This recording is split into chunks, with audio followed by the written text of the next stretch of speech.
The following is an information program from the Sangamon County Circuit Clerk's Office. The information contained in this program is solely for the use of the people of Sangamon County to make them more aware of the services of the Circuit Clerk's Office and the issues that they deal with. By law, the Circuit Clerk's Office cannot give legal advice. And now, the Sangamon County Circuit Clerk presents Local Attorney John Narmont talks about contested and uncontested divorces. Welcome to another edition of Sangamon County Circuit Clerk Presents. Every week, we strive very hard to bring you the topics that are of most interest to you, our viewers, along with the brightest legal minds we can find. And today's show is no exception.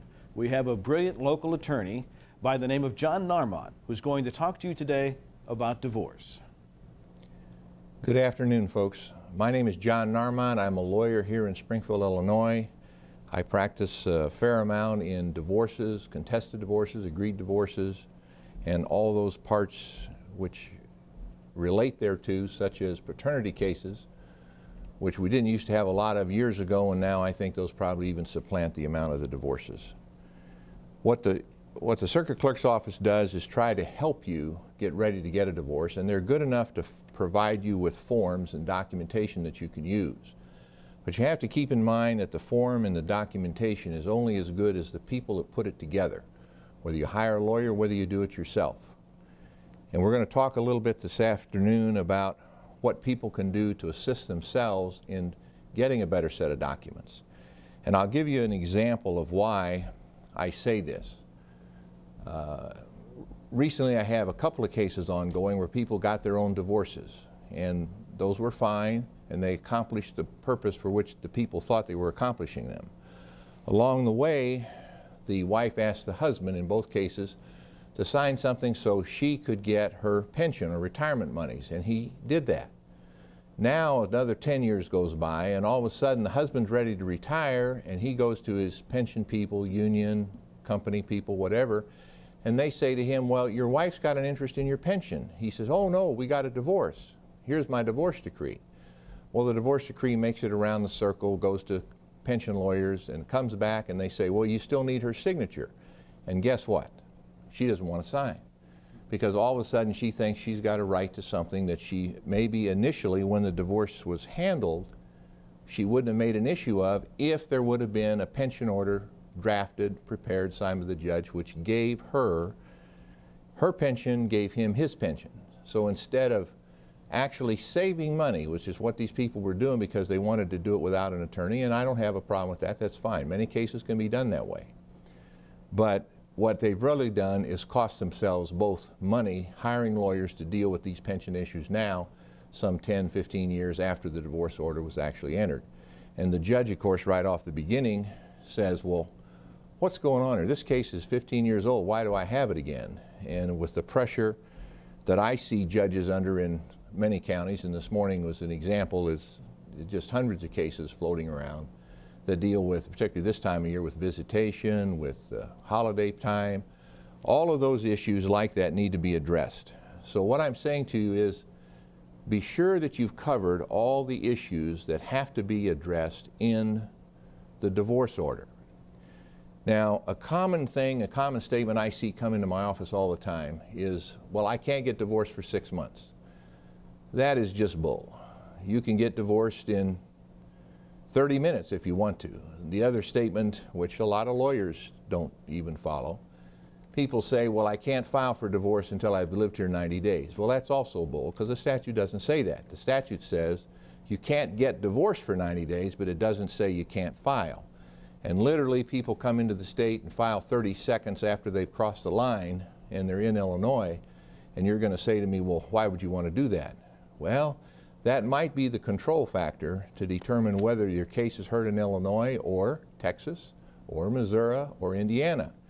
And if you're planning to move here because your family is here and you want to be here, where do you want to have your divorce heard? In Indiana, in Texas, in Missouri, or here in Illinois? Because if you fled the other jurisdiction into the state, there is a chance and a way that you can have your divorce heard here. Now, if there's custody at issue, the Uniform Child Jurisdiction Act, Custody Act will control as to what the situs is, whether it's in Illinois, Indiana, Missouri, or Texas.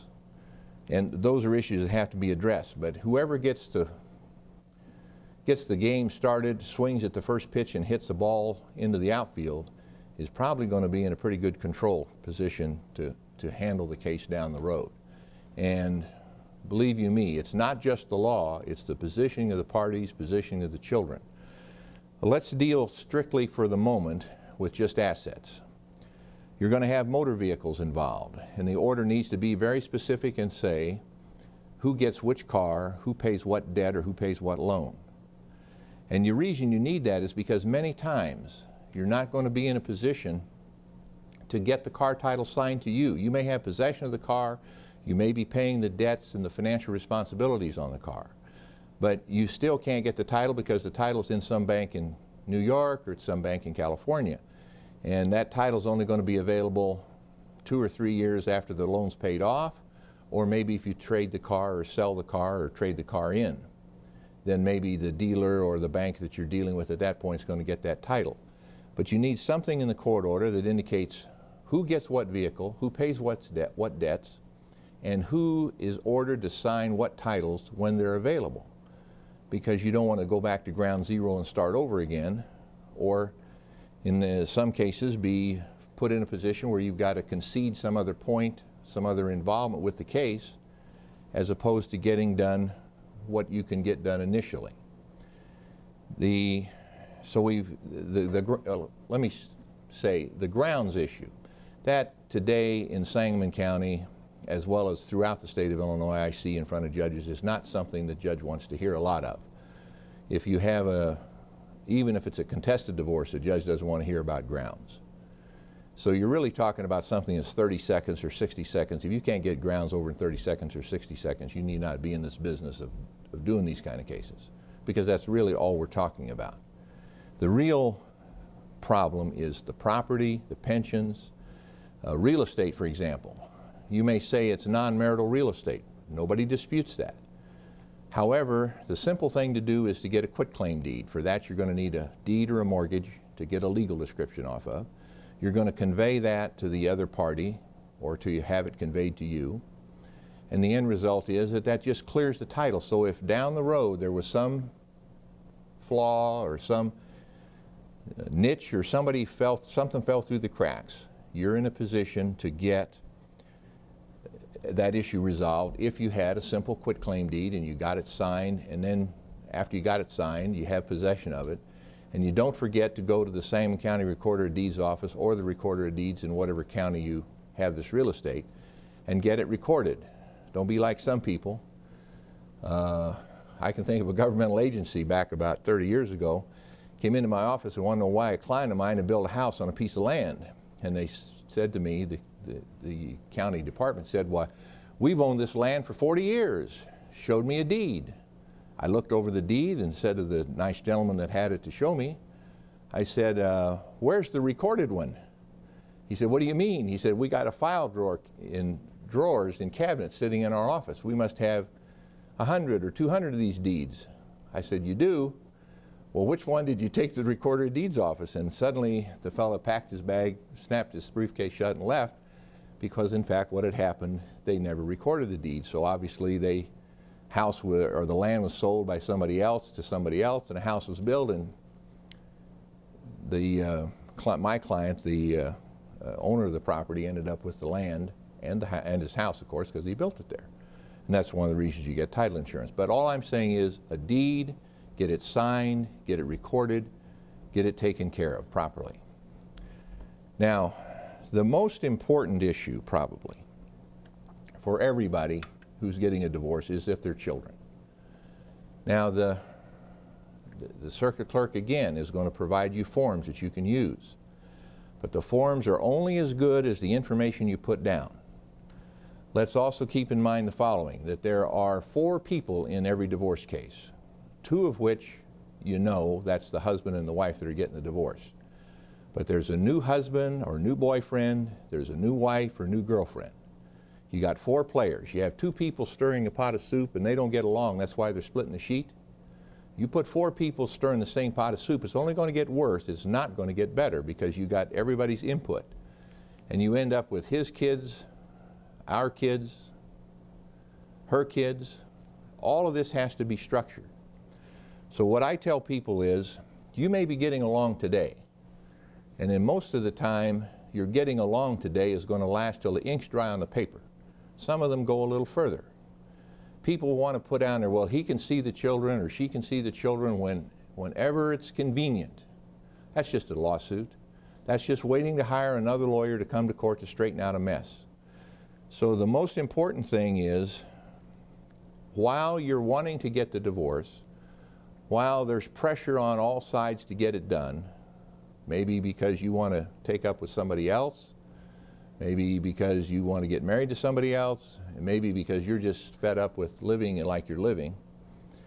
Anyway, that's the time to get it all put to bed. Put it in writing, have it spelled out in detail. People say, well, why do you want it spelled out down to the hours for return of the children or pickup of the children? Well, because if you don't, you're just waiting for a lawsuit. The most important thing, I think, is wherever possible, have the pickup take place where the two parties aren't involved. So if you can pick up and return the children to school, that's one less confrontation time that can come down the road, whether it's the husband or the wife, whether it's the girlfriend, the boyfriend, new husband, new wife. As an example, let's assume that you're a dad and you have visitation Friday at 6 to Sunday at 6. Now, to me, that's terrible, and I'll explain to you in a little bit. This example will show you why. Let's assume you took the children, you had a nice weekend, you went down to St. Louis Zoo. Monkey show starts at 2:30. The kids, we want to go to the monkey show, Dad. Halfway through the monkey show, it's about 3:30, 4 o'clock, they say, well, kids, don't forget to have your dad take you to the elephant show. It's going to start up at 4:30 or 5 o'clock. It's the last show of the day. And the kids turn to their father or their mother, whoever has them there, and jumps up and down and says, we want to go.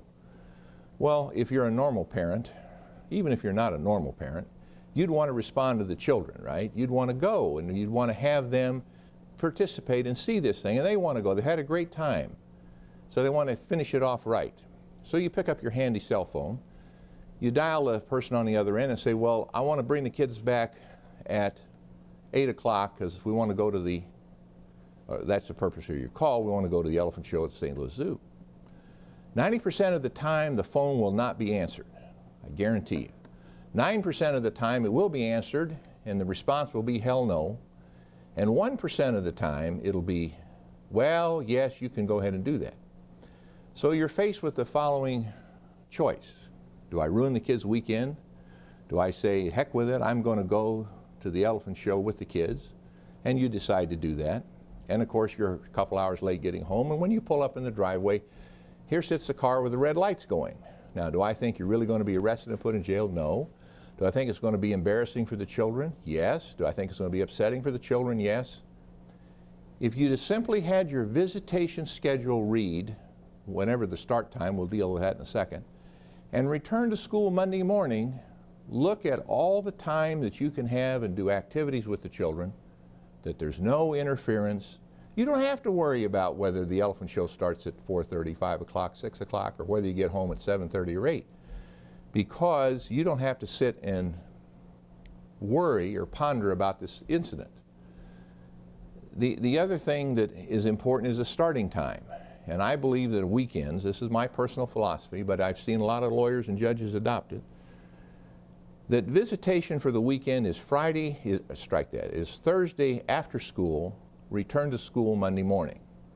Now, if you think about it, there's 52 weeks in the year. If you get every other weekend, you're getting 26 Fridays. But out of those 26 Fridays that you're going to get, there will be Teacher Institute Day, Teacher Administrative Day, Parent-Teacher Day, conference here, conference there, holidays, whatever. So the end result is that there's no school on Friday. So if you can work your work schedule around to the point that you're in a position to spend some quality time with the children, and that's quality time, why would you not want to do that? Why would you not want to have the opportunity to pick up those children from school and have Thursday night, Friday night, Saturday night, Sunday night, return to school Monday morning? And during all that period of time, the contact with the other party, particularly where there's big problems or little problems, doesn't take place. It's not involved. because it's just you and your kids. If you care about your kids, you want to spend time with them, so you can work the schedule out. The same thing is true relative to holidays. You want to make the holidays all 24 hours. Why do you want 24-hour holidays? Well, if you're the non-custodial parent and you don't have 24-hour holidays, child never wakes up in your home on Christmas Day. I don't care whether it's 8 o'clock a.m. Christmas Eve day morning to 8 o'clock a.m. Christmas Day, or 9 to 9, or 9 Christmas Day to 9 the day after. It's 24 hours. You get one year, next year you get the other one. It's real simple.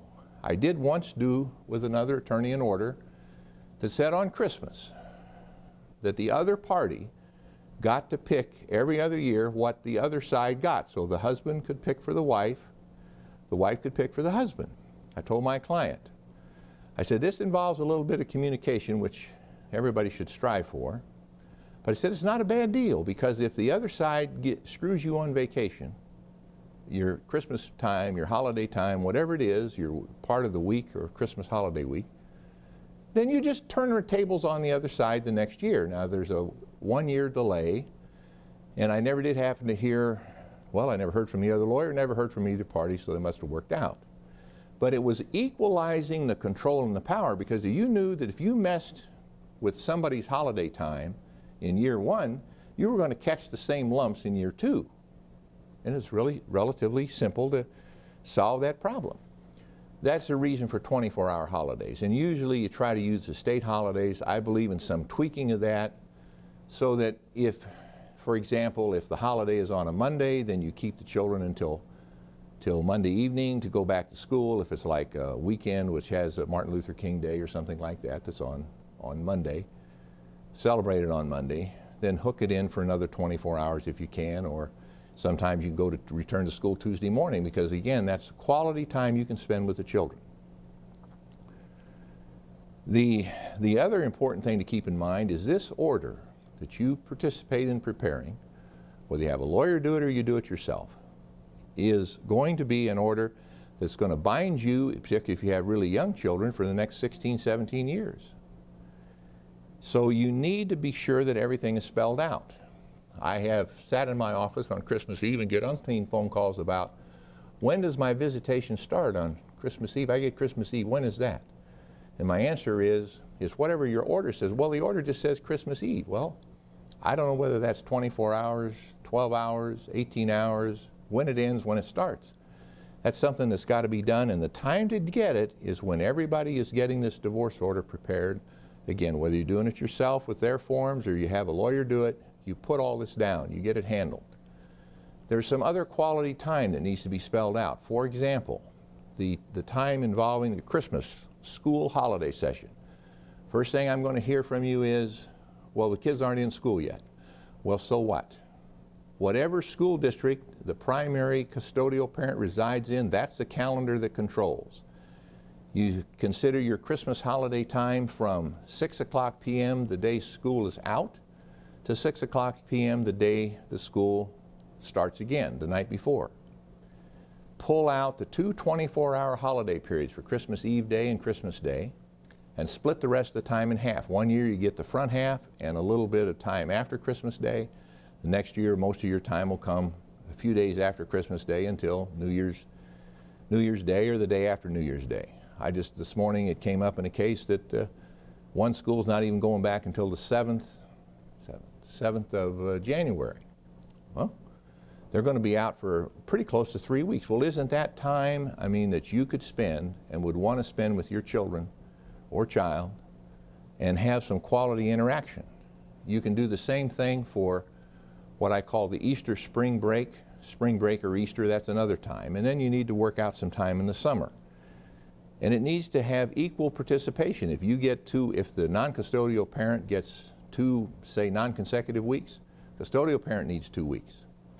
The other thing is, if you just do every other weekend and you don't have a day and overnight in the opposite off week, there's going to be roughly 10, 12 days you won't see the children.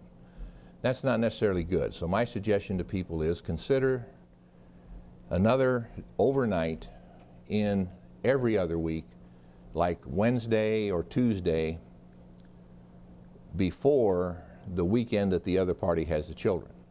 That gives you some time just to keep your relationship going, keep the kids knowing about things. Now, a lot of people come in and say, well, I want joint custody, or we want joint custody. Well, what is joint custody? And to a person, you'll never get an answer, because joint custody doesn't mean what the street says it means. It doesn't mean you share the kids 50-50. Joint custody doesn't mean that you don't pay child support. None of those issues are relevant. You need to pass those away and be done with those. Joint custody is nothing more than a number of items that are written into an order that talk about getting along with the kids and planning to get along with the kids and trying to work out your differences. What I tell people is this: you can write an order that says it's sole custody, but if you look at the guts of it, it's a joint custody order. You can write an order that says it's joint custody, but if you look at the guts, it's not.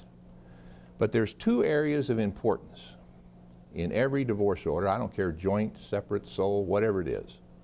One is involvement with school activities. If you're the normal, non-custodial, non-primary custodial parent, you still want to attend the nights, the activities at school for your child. Well, are you going to rely on the child being able to tell you everything? Well, no, child can't remember everything. You're going to trust that the person on the other side is going to give you the schedule, right? So you'll know when all these activities happen. Well, that's the day two fools met. Fool number one is the one listening to the statement. Fool number two is the one making it. What you need in the court order is some provisions that say, take this order to the school, and the school sends you a duplicate set of the notices and the activity calendars, so that when the time comes for parent-teacher night, and your daughter and your son say, well, we each had our separate rooms. I had 4 gold stars by my name and 4 gold stars, and I had your name written out underneath, Dad, but you didn't show up. Well, you feel like it. And the whole problem is because you would have been there if you'd have known. Now, you can say, your mother didn't tell me, your grandmother didn't tell me, the school didn't tell me, or I had to work. But that's all a bunch of crap, because it's your fault that you let this happen. So you put it in the order, you take a copy of the order to the school, and believe you me, I've seen it in hundreds of orders, and I have yet not to, I have it happen all the time. The people come in and I say, well, did you take it to the school? Well, no, I didn't know I was supposed to do that. Well, how's the school going to know to send you notices about these activities? The other thing is medical information. Somebody is the primary custodial parent. So that person is supposed to tell you about medical activities and problems the child has. So the child has a broken arm. You call up the doctor, get the nurse on the phone and say, well, what happened to my child? She broke the arm. Who are you? Well, I'm the dad. Well, you got custody. We're not talking to you. But if you have joint custody language in a sole custody order, a joint custody order, you have medical rights, medical information in your order. You'd boogie down to the doctor's office. You say, here's my order. Here's your copy signed by the judge. I just want to know what's my child's being treated for. And that information will be forthcoming Johnny on the spot. If not necessary, you file another pleading. And at least that gives you an answer as to why this leg was broken or this arm was broken, or at least you know what the treatment is, okay? And you're not relying on some third party telling you. Not that it's not important that there be communication, because the parents have an obligation to communicate about the child. But when you get into the courthouse here, and you're on an 8:30 call or 9 o'clock call, or you have some kind of hearing, there's not a lot of time to talk about being good and getting information. And just the fact that you have to come to court to get that information is a loss. It's an economic loss in paying lawyers, economic loss in terms of work time, and just the stress and the strain and the pain of doing these things. Your orders need to cover other things, such as sharing of medical bills, whether you're custodial or non-custodial parent. People say, well, I want to I want to have the person pay me. No.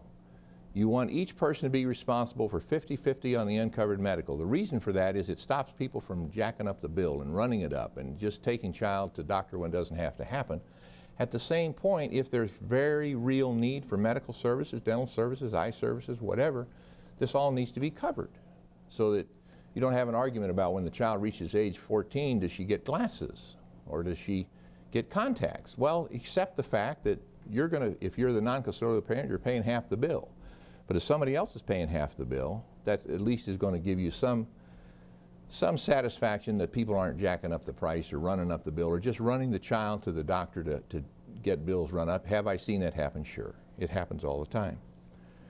Health insurance needs to be addressed. And finally, transportation and school district.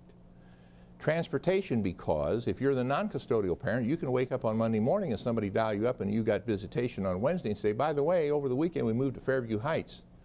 You want to see your child? That's fine. Pick it up here on the such and such street in Fairview Heights, or St. Louis, or Chicago. And in even joint custody orders, I've seen the law, that happens. It does happen. However, if you've got an order that says, I pick up at the beginning of my time, the other person picks up at the beginning of his or her time, that's going to be a restraint on this movement to another part of the state, or at least come to court and get an order before you wake up and find out that you don't have an opportunity to see the child because it's a 2-hour drive there and a 2-hour drive back, and let's face it, from Springfield to Chicago is 3 or 4 hours. That's a long way to go twice in a weekend if you have to do all the travel. The court recently has required that there be parenting classes. I think that's good. I've always been a believer that you need to go to parenting classes whether you're in the middle of a divorce or you're just thinking about getting a divorce. The Parent Place here in Springfield does the parenting classes that the court mandates, but there's also an opportunity. They have a dad's class and a mom's class. I've had people go to those, and I've seen people that had real DCFS problems dealing with their children and hurting their children all of a sudden be brought back to reality. And when you talk to these people after they've been in the course for 3 or 4 months, it's very nominal in cost. It's like a new looking at a new person. I've seen these people get their degree, their certificate, and stop by the office after they finish the class, and you're talking about new people. If you have any questions, I'm sure the circuit clerk's people will be happy to give you the forms. By law, they have signs posted. They can't help you with the forms. They can't give you legal advice. But at the same time, they can provide you the documents to use. And I would consider those documents as things to fill out and work on so that you can identify, if you have a lawyer, if you don't have a lawyer, identify them for yourself. What are the areas of concerns that we need to address, whether they're personal property, real property, whether it's children, whether it's custody, whether it's child support. Thank you. That concludes another program of Sangamon County Circuit Clerk Presents. We hope you found it useful. If you have ideas of future shows or have a question that needs to be answered, please contact us at the address at the bottom of your screen. And you can also contact us through the World Wide Web at www.sangamoncountycircuitclerk.org. We'll see you next time. The information contained in this program is solely for the use of the people of Sangamon County to make them more aware of the services of the Circuit Clerk's office and the issues